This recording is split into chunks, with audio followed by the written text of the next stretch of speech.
say hi. You guys haven't been on camera for a while. Everyone's probably worried sick about you. Who's your boo-boo? Who's your boo? Who's your boo-boo-doo-doo? Boo-boo-boo-boo-doo. We're doing an unboxing video tonight. Something amazing showed up. Oh my God. Something amazing showed up, right? Yes, oh yes. It was produced by Don Post Studios a long time ago. I think it's actually older than I am.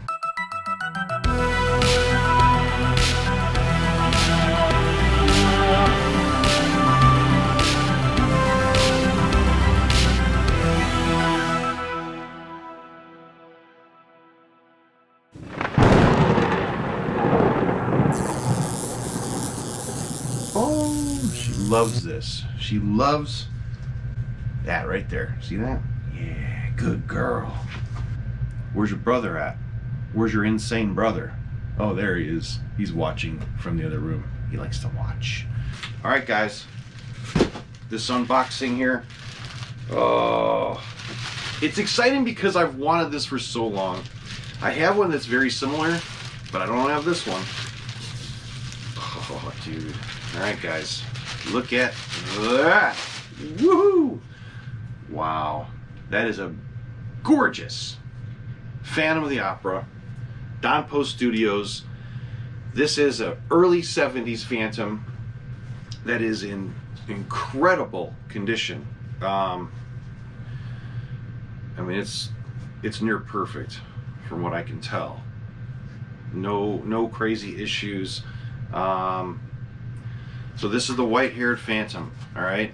Before I'm gonna get the camera down. I'm gonna put it here in its face and show you closer, but I want to show you another one next to it, okay? Because, and I've showed the other one on the channel before. Hold on. Oh, so now, look at this.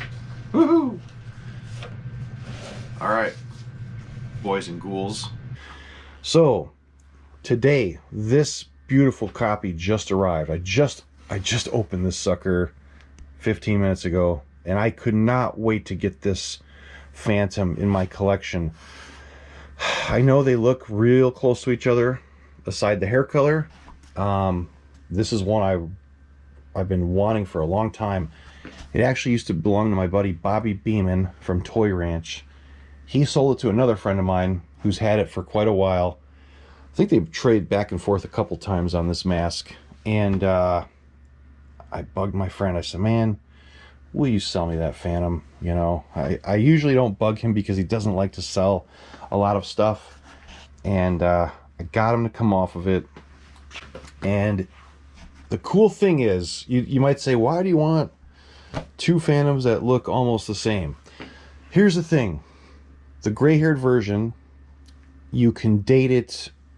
You can say this is a 1969/1970 Phantom, Don Post Studios Phantom. Then the white-haired version is also a very early 70s, but like 71, 72, right when I was born. They were making this damn mask with the white hair. And I thought it was so cool to get both of these versions that were literally back-to-back production pieces.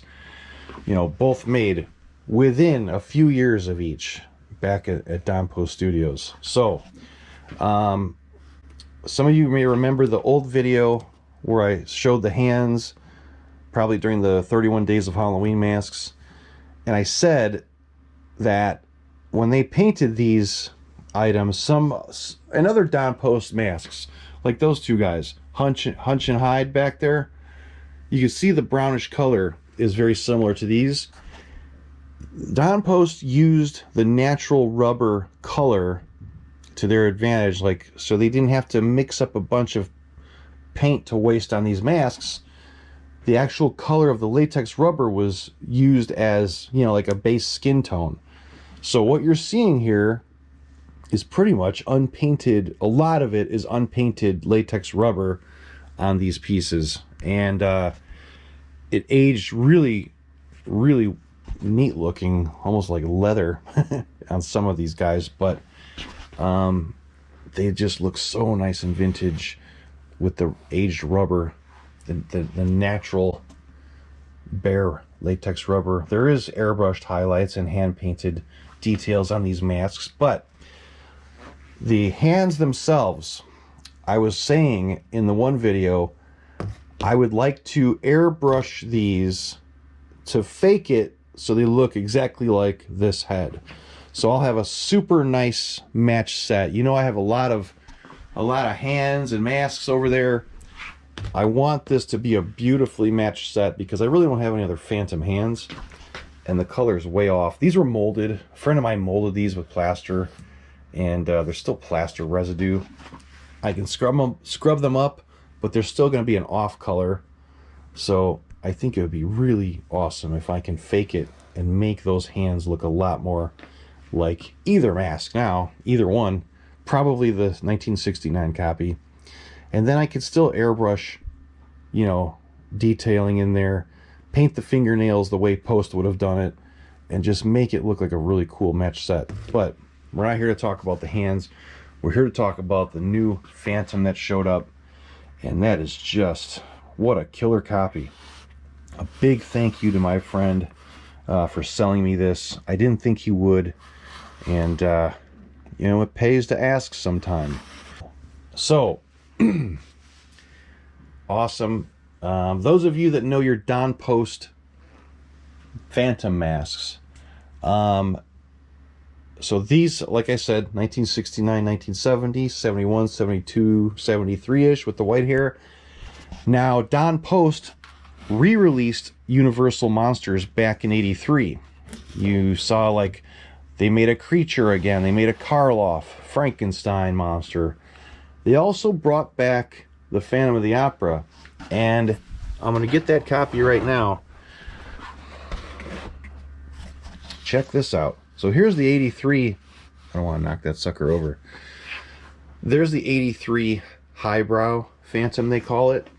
You'll notice that what they did was take the old 70s mold and made a new 83 version using the old mold. So that is the same. Those of you that ever had the 83 version in your collection or want to get it, you're basically getting that old school 70s Phantom, just with a pinker pale flesh color and white hair.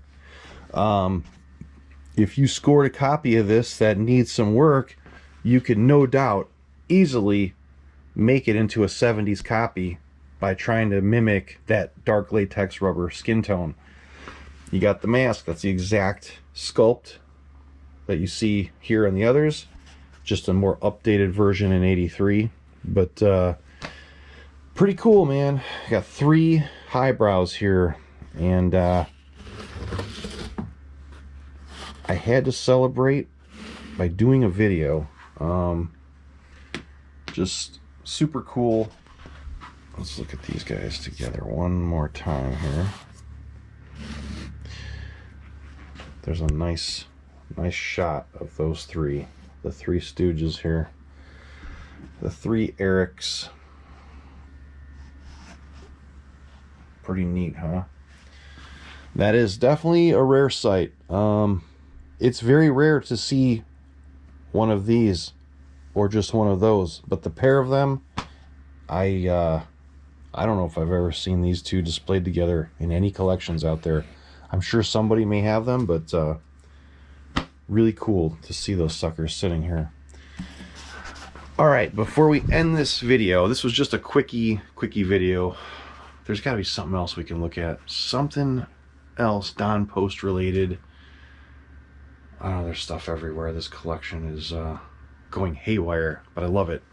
Hang on, let me check. So since we're on the subject of Don Post Studios and early 70s, mid 70s masks, here is a new edition that came in recently. Check this out, guys. This here is a real deal Bill Malone Creature set by Don Post Studios with the original hands. Sculpted by Bill Malone in 1975. This is I've never had a full set of these over the years, and This actually used to belong to Bobby as well, Bobby Beeman. Then a buddy of mine got a hold of it. We were bidding against each other. He ended up winning it on eBay. He's probably had it for the past 4 years, 5 years, I don't know. And recently I'm like, why don't you sell me that old thing, man? So he actually came off of it, sold it to me. The early versions of the 1975 set were this dark, drab looking green. Not a very bright colored mask at all. Every one I've ever seen looks exactly this color, and the paint details are usually faded. If you remember, not too long ago, I actually got one of these with some hands that were all melted looking, and the head was on a styrofoam head. The mask was, and it was all mushed in. I'm in the process of trying to bring that set back. This is not that set. For those of you that may remember that video, this is a whole different, same mask, same hands, whole different set though. I've got those hands upstairs by the fireplace, and I'm trying to slowly warm them up and unfold them from each other. They're kind of stuck together. So this, when this guy came in though, his eyes were so faded. The paint, the original paint was so faded, you couldn't even see the silver anymore on the eyes on this creature. So what I did, I said, you know what? I'm gonna paint the eyes and bring them back slightly. So it's one of the most important details on a mask like this are the eyes. And I said, you can't even see them. It was like all black looking. I may have a photo of how it looked when it came in. And I said, you know what? I'm going to do it.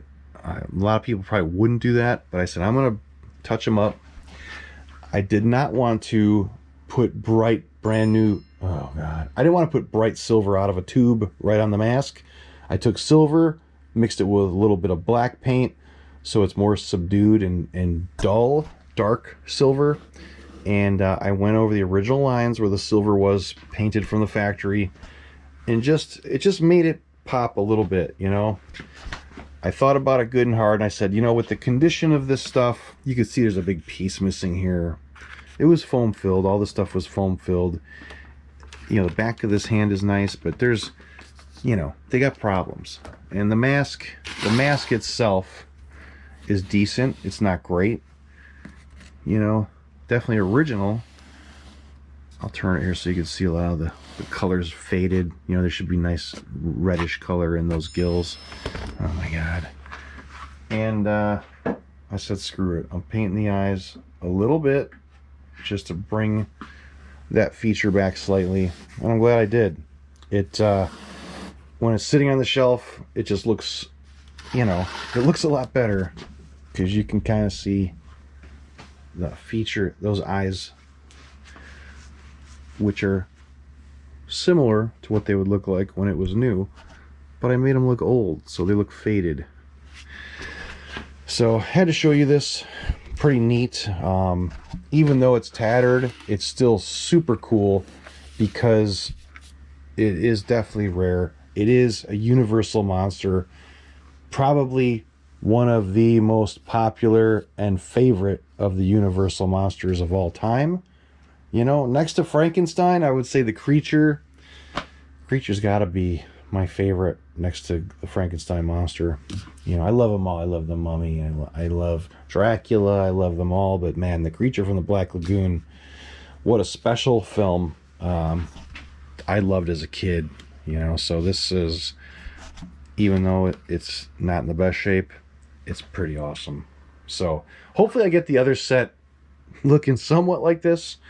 When I work on the heat treatments and whatnot, I'm going to end up probably repainting the head on it. I'll explain the whole process later with restoring it, but the hands are actually beautiful. The ones upstairs, they're just kind of mushed and stuck and hardened.